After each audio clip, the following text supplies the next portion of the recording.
This poem's called My Heart's Latest Break.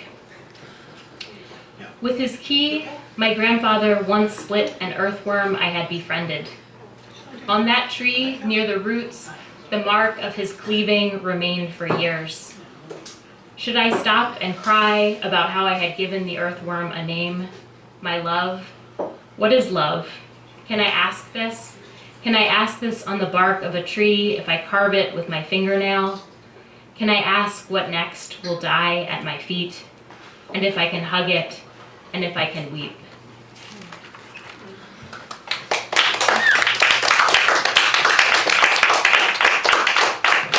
I like to write a lot of poems about visual art, and the next two poems stem from going to the Philadelphia Museum of Art and looking at art there. Jasper Johns is in both of them. After Jasper Johns. I return to these silver numbers, a different body each time, sitting on the floor. In my peripheral vision, I see a cast of half a leg on another painting, according to what? And my grandfather is still dead. I imagine seeing him and saying, actually, the chicken leg you tied to the crab trap was everything. After death, the details of memory become unbearable. The spoon, for example, is affixed to the canvas by wire beneath a newspaper covered with scumbled white paint. It is the same spoon from my grandfather's kitchen in the white drawer that's stuck. When I was a child, I put tomato soup to my lips with that spoon. It was delicious and thin.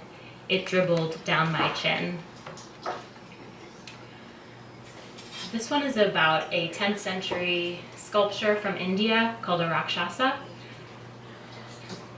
A skeletal man masturbates, pulls the elongated head of half a man who eats disembodied hands below skull-etched rock.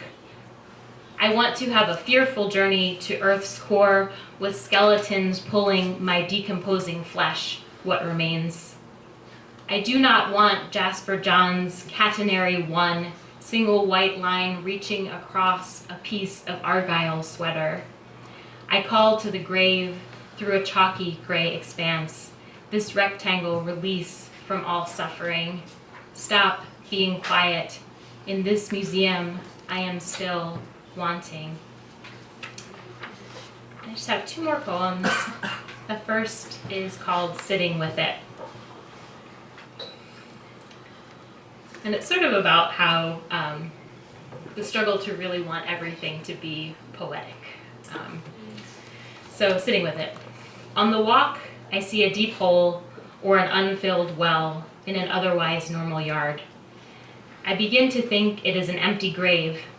I focus on it, as if the last emperor of the Tang dynasty were buried there, or toy soldiers, or my grandfather, any way to fill it.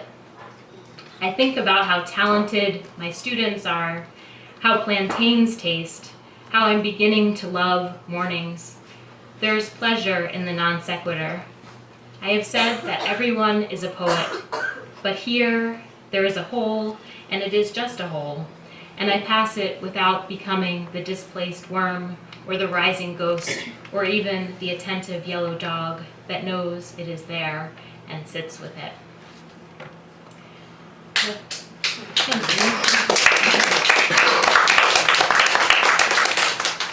The final poem is called Origin, and in some ways it's about the amazing power of creativity and sort of the human impulse to make things. I think that's really beautiful, a beautiful aspect of all of us. This is called Origin.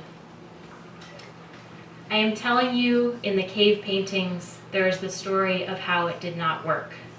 How spears hit bison, bounced off their flesh. How the pot boiled over and mud caked too hard for writing. How love was depicted, and it too turned out to be a choice, deep as a puddle drying in the sun before the next rain. To remain, trace the outline of your hand. Thank you very much.